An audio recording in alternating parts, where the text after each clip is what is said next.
Barack Obama looks at development during his Ethiopia visit. Empowering young girls through education and high-level networking. And why is a dentist from the American Midwest the latest target of internet outrage? Africa 54 starts right now. Good evening, I'm Linor Moudou. This is Africa 54. Vincent Makori is off today. The Eurotunnel between Britain and France has become the latest deadly route for thousands of migrants fleeing war, persecution and poverty. A Sudanese man was killed overnight Wednesday as migrants desperate to enter Britain from France stormed the Channel Tunnel in Calais, France. French police say he was likely hit by a truck. Late Monday, police say they pushed back more than 2,000 migrants trying to escape France and enter Britain through the tunnel. A Eurotunnel spokesman said Tuesday night there were 1,500 attempts by migrants seeking to access this tunnel. Many migrants believe it's easier to find illegal employment in Britain or claim asylum in a system often seen as more generous than the French equivalent. They also know that Britain does not have national identity cards. Britain's Home Secretary says Britain and France must work closely to tackle the growing crisis. I recognise the concerns that people have and the problems that are caused as a result of the delays that we've seen, particularly in Eurotunnel, but also through the port of Calais. What I can say to people is that the UK and French governments are working closely together to deal with this issue, but ultimately, if we are going to be able to deal with this, we need to ensure we break the link so that migrants are not making this journey, they are not coming into Europe, and they're not coming up to Calais. That means working together to be able to return migrants to West Africa and other parts of Africa, and it means working together and with others to break the criminal gangs, the people smugglers who are making a profit out of human misery. Eurotunnel officials describe the migrant push as the largest of several such attempts by thousands of refugees to gain entry into Britain in the past 6 weeks. As many as 10,000 migrants from Africa, the Middle East and elsewhere are living in squalid encampments in and near Calais. Meanwhile, 453 migrants, mostly of Syrian origin, were brought to Messina, Sicily, by an Irish Navy ship on Wednesday. The ship also carried the bodies of 14 migrants that were found dead on the boat at rescue. An Italian Coast Guard spokesman says that rescuers found the 14 dead migrants on a boat off the coast of Libya with more than 500 others aboard, giving no details about how they died. The Irish ship, a part of the European Union's Triton mission, and one operated by the Doctors Without Borders charity, had gone to rescue the boat about 50 miles off Libya late on Monday. As he wrapped up his first visit to Ethiopia, and the first by a sitting U.S. president, President Barack Obama took some time to meet personally with Ethiopians who have benefited from U.S. development initiatives. VOA's Anita Powell reports from Addis Ababa. Gifty Jamal Hussein beamed as she told President Barack Obama how much he has changed her life. A U.S. development project helped improve her corn harvest, which allowed her to send her children to school, buy a cow, and build a better house. Development is one of the key topics that President Barack Obama says he is discussing with Ethiopian leaders as he makes this historic state visit to Ethiopia. On his second day in Ethiopia's capital, he visited this food factory on the outskirts of Addis Ababa to learn about how Ethiopia, a country once known for famine and drought, is now trying to set its own destiny. Mr. Obama said his project, Feed the Future, is trying to help Ethiopia do that. The U.S. has historically been the largest donor to Ethiopia, but Mr. Obama said that the project's goal is to work more intelligently. With just a few smart interventions, a little bit of help, they can make huge improvements in their overall yield. Because Fafa Foods manufactures locally, it creates jobs and adds to the economy while providing a necessary product. Our factory's special mission is producing nutritious food with affordable price to the whole population. And that is what makes us special of visited by President of the United States of America. But for farmers like Gifty, these big ideas boil down to one strong word. It means thank you. Anita Powell, VOA News, Addis Ababa, Ethiopia. Joining me in the studio for an analysis of President Obama's visit to Ethiopia and meeting with the African Union is Fred Oladende, President of the Foundation for Democracy in Africa. Mr. Oladende, thank you so much for joining us. Thank you very much, Leonard, for inviting me. Now, from a civil society standpoint, what do you see as the impact of President Obama's trip to Kenya and Ethiopia specifically as he met the African Union? I think major impact.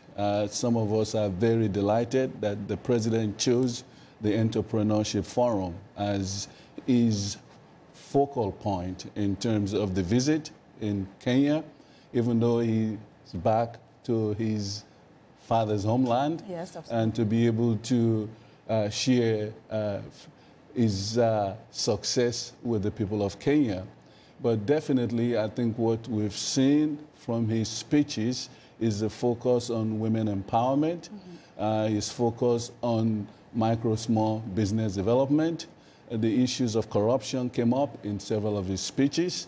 And to be able to use his experience 30 years ago when he visited Kenya as a student and use that to kind of explain the transformation that has happened in Kenya since that 30 years, it's really very, very important. Yes, and when you mentioned speeches, let's focus now to the speech that he gave at the African Union, where it touched on so many important issues. One of them being the fact that leaders need to leave after their term and not mess around with the Constitution. What do you say about that? Excellent message. I think it's a message that resonated very well.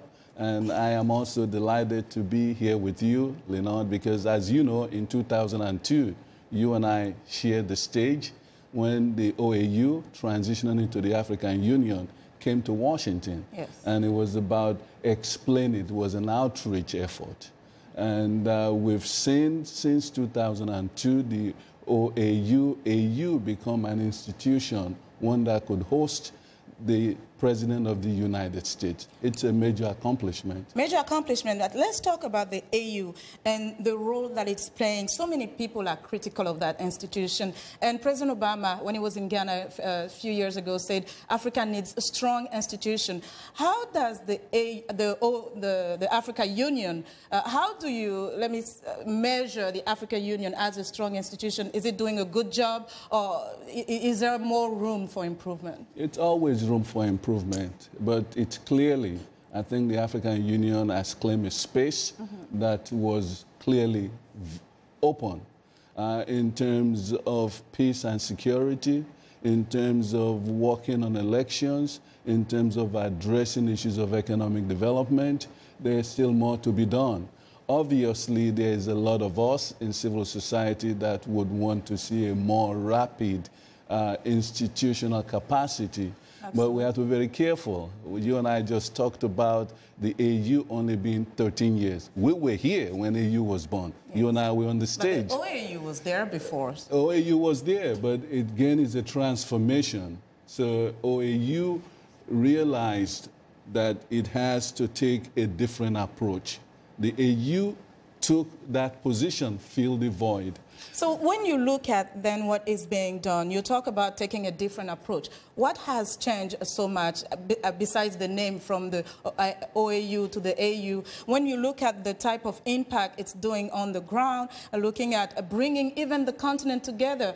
For example, when we talk about traveling, it's even difficult to go from one country to another country within the continent. Sometimes you have to go to Europe and come back. So what is the AU doing right now? What is failing this organization? I think, you know, it's a transformation. Some of this takes time. when you bring in place a program. Let's take, for example, the issue of economic development. We've seen the AU over the last 4 or 5 years embark on a transformation of the economic pillars in Africa. We've seen the Continental Free Trade Arrangement being put in place. For the first time in the last 3, 4, 5 years, we've seen the African Union more engaged in terms of the African Growth and Opportunity Act. Okay. They want to see what can be done and how it can be done in a very efficient way. It's work in progress. Work in progress, and we're going to run out of time. For more. But I just wanted you to touch on this. How do we build a strong civil society, a strong private sector that can provide the leadership that is needed when democracy fails its citizens?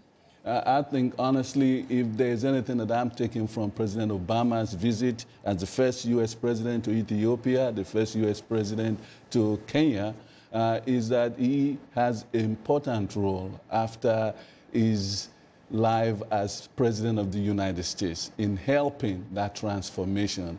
We got a 10-year extension of AGOA to 2025. President Obama's term ends in 2017. And so I think he definitely will be part of the solution post his presidency. And I think this was an opportunity for every one of us in civil society and private sector to see how the power of his presidency can be used in terms of redefining and accelerating the kind of growth and development we're looking for in Africa. And Africans have a role to play themselves as well, of course, but that calls for another discussion. And don't forget, he claimed Kenya. He's the son of an Indeed. Thank you so much, Mr. Oladende. Thank you so much for your time. And Fred Oladende is president of the Foundation for Democracy in Africa. Now, a police anti-bomb squad team defused a bomb planted in a crowded market Tuesday evening in Maiduguri. Boko Haram militants are suspected of planning the explosive device. Borno State is a hub of terrorist activity where thousands of civilians have been killed in bombing attacks. Meanwhile, Nigerian army troops in Borno State have repelled an attack on a military post in the town of Buratai early Tuesday. A military source says Boko Haram's attack on Buratai is the fourth such recent attack on the village. Now, a British pro-democracy group is accusing Russia of abusing the global law enforcement agency, Interpol, by requesting the arrest and extradition of political opponents. A new report by the group notes such requests can mean the accused are unable to travel and are often unable to open bank accounts. Henry Ridgewell has more from London. Interpol's 190 member countries can apply for what's called red notices, urgent requests for the arrest and extradition of criminal suspects on other members' territory. David Satter is with the Henry Jackson Society, a Britain-based policy group. In fact, the red notices are very easy to get, and Interpol operates on trust. So Interpol is ripe to be abused.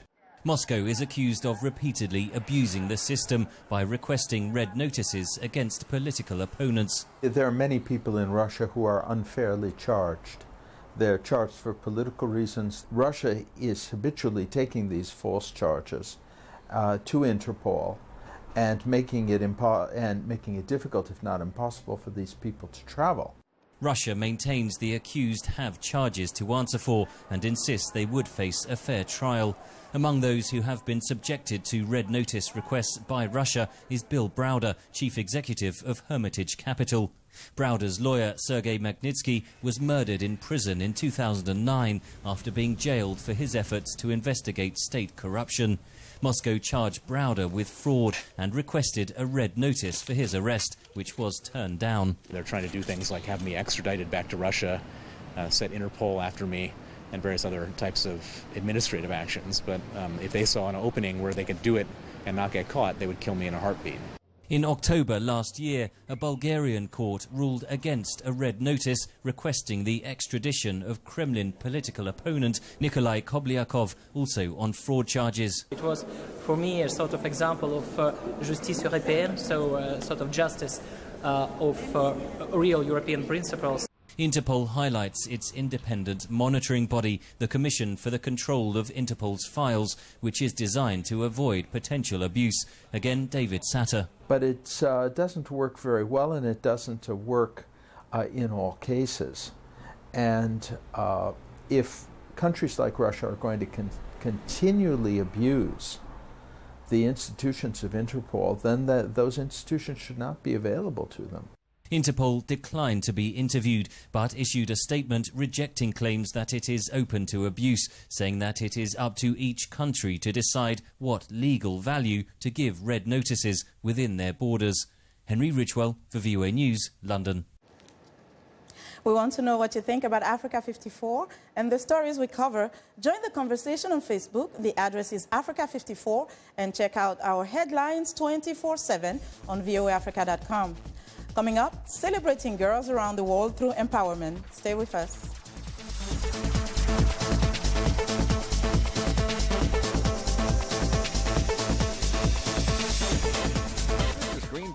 For a healthier planet. Millions of women in Kenya face health issues from household air pollution. Tom Osborne wants to change that. We take sugarcane wastes and then we recycle this into eco-friendly smokeless and high-energy charcoal briquettes, which can be used just as conventional charcoal is used. Osborne is talking about Green Char, a company founded in Kenya that creates clean and affordable energy from sugarcane production waste. Speaking via Skype, Yina Sun, a co-founder of Green Char, says the briquettes are made nearly smokeless through a carbonization process. We know it's nearly smokeless. We know that it's curbing deforestation. We know that it's going to positively impact women. And this solution is available right now. Sun says the company has plans to go beyond producing briquettes. We're really thinking in the future to become the leading business in renewable energy solutions. For VOA's Green Beat, I'm Cecilia Smith.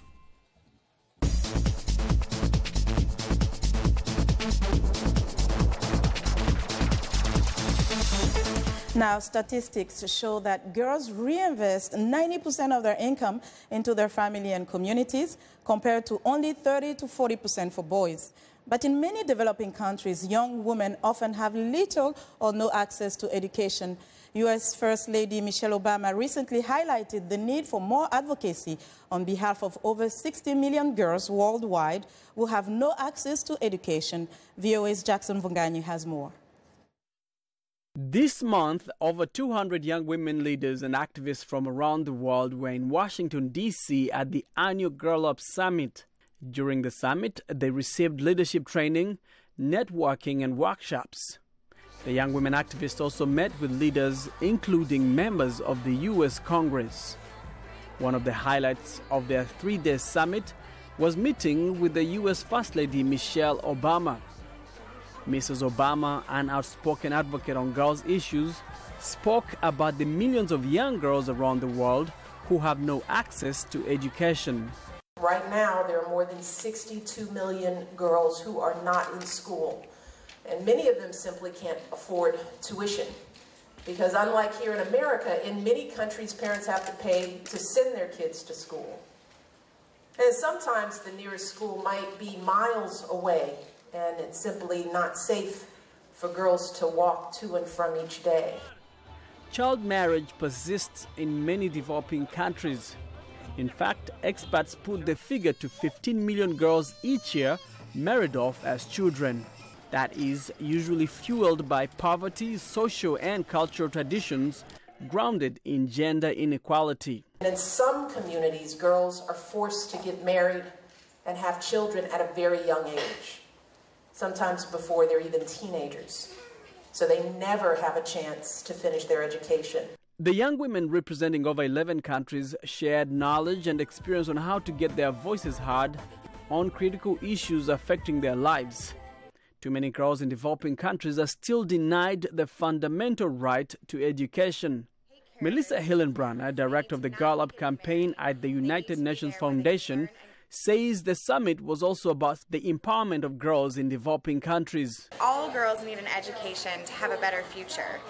They need to be in school learning and preparing for work so that they can take care of their future families. They need to not be getting married, and they need to be there where they can learn and grow and have a better future. The U.S. government recently launched the Let Girls Learn campaign, a $250 million initiative that seeks to create partnerships and challenge organizations and governments to commit resources to lift up adolescent girls in mainly developing countries. Sarah Mesbah is a 21-year-old pharmacy student at the Suez Canal University in Egypt. Sarah wants to provide these young women with a stable income for them and their families. Egypt is a developing country and it faces many problems, especially in rural areas where girls are pulled out of schools early so that they could help their families and so that they could work and help their families and support their siblings. But Mesbah acknowledges the important role that men and boys can play in advocating for women's rights. Okay, so I think that without the support of men and without the support especially of fathers, the girls themselves would not be able to get into school and would not be able to continue and have a proper education, because as long as the men really believe that they need the full force of women beside them to raise the country to high standards, then the women would not be able to accomplish as much as they should. Experts say that improving women's status and advancing their rights does not just benefit women. It also advances the socio-economic prospects of entire communities.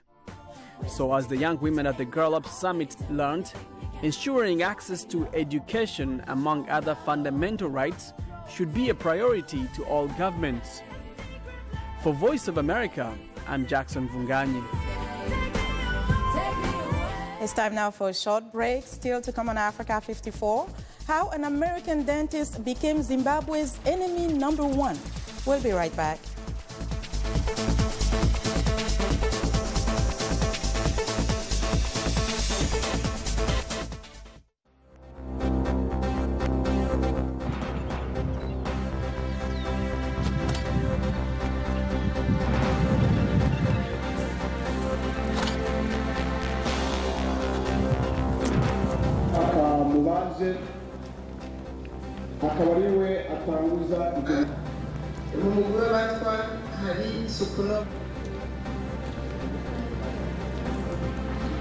Trahissent en vérité celui qu'ils prétendent servir. Car le commandement divin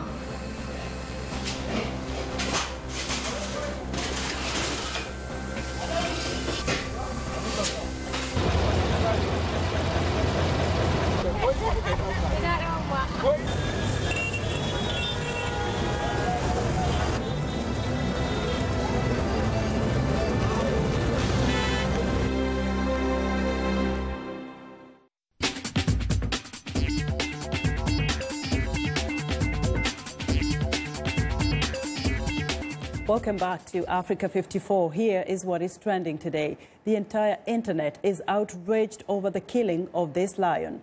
American dentist Walter Palmer paid $55,000 to hunt a lion in Zimbabwe. Unfortunately for the doctor, Cecil was world famous, not to mention he was fitted with a tracker. As part of a study, Palmer shot Cecil with a bow and arrow. It took 40 hours for the animal to die, after which Palmer and his guide returned to shoot, skin and behead him. When Palmer was identified by the press, the internet exploded. Palmer closed his practice. He says he was misled by his guides, and meanwhile police officials in Zimbabwe say that 2 Zimbabweans had been arrested in that case and that police were looking for Palmer. Next up, for the first time in nearly a century, Canvas's Chuck Taylor All-Stars are getting a makeover. While basketball stars, punk rockers, cultural icons, and regular Joes and Josephines have long loved their Chucks, as shoes are popularly known, their style have never been comfortable. The Chuck 2 uses technology from its parent company to make the flat sneaker lighter as well as add arch support. The Chuck 2 still features the recognizable white foxing rubber toe cap and all-star patch. High toes retail for $75 compared to $55 for the original model. And finally, Spritz Mania is taking over Paris' happy hour. The Venetian flame-colored aperitif is made of Prosecco wine, soda, Campari, or Aperol liqueur. Food and drink journalists were taken by surprise by the cocktail's popularity, since the French traditionally tend to consider anything bitter as old-fashioned. Even so, the spritz has been a new heyday recently in the City of Lights, mainly because of its festive orange color. Another reason for the drink's popularity is the price. A spritz will always be 3 or 4 euros less than a classic cocktail. And that's what's trending today. Lenore? Thank you, Esther.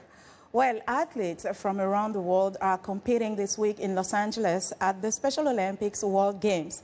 As Elizabeth Lee reports from Los Angeles, heads of global organizations attending the event are calling for changes to ensure those who are intellectually disabled are not excluded by society.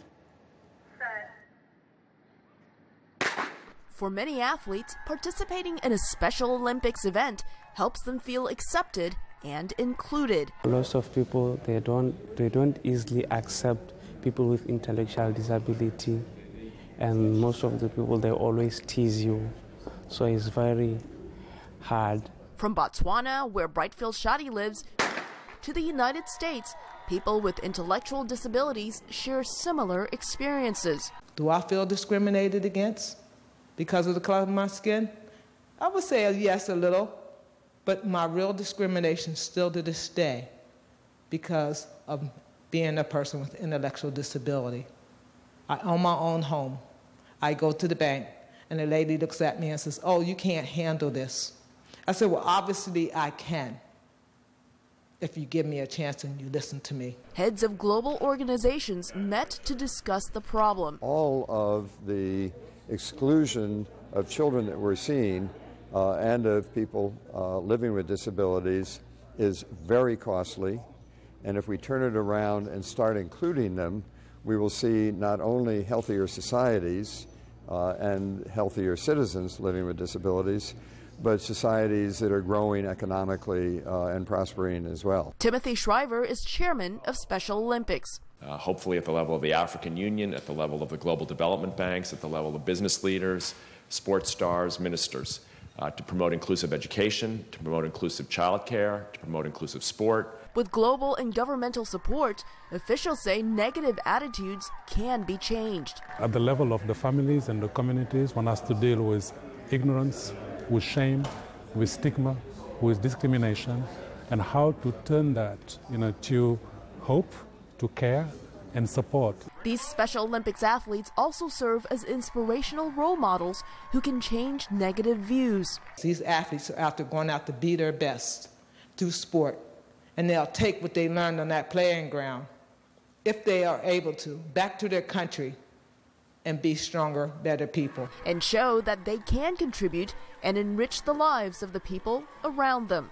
Elizabeth Lee for VOA News, Los Angeles. And that's our show for today. Be sure to watch Africa 54 on our website at voaafrica.com. For more news, tune in to VOA's evening radio show, Africa News Tonight, at 1800 UTC, and in the mornings to Daybreak Africa between 300 and 600 UTC, Monday through Friday. Thanks for watching, and good night from Washington.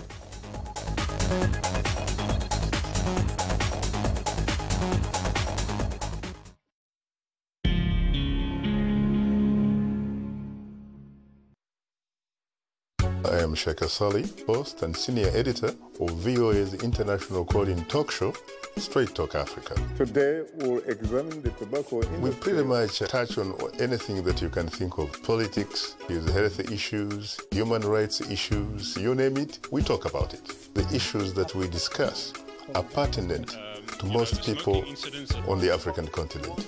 A very, very rare and unique opportunity to interact with their leaders. Music is something that brings people together. Music educates, it motivates, it's a bridge. Music. Ali. On. VOA. I am Sheikh Sali, host and senior editor of VOA's international call-in talk show, Straight Talk Africa. The issues that we discuss are pertinent to most people on the African continent.